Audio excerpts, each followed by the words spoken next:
দেখুন এই ভাইটি কত সুন্দর করে কলাটির মতো করে ডিজাইন করে কাঠ দিয়ে দুটা কলা বানাচ্ছে।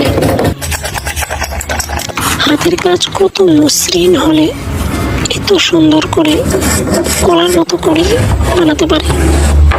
দেখুন খুবই নিখুঁতভাবে তিনি কলাটি বানাচ্ছেন।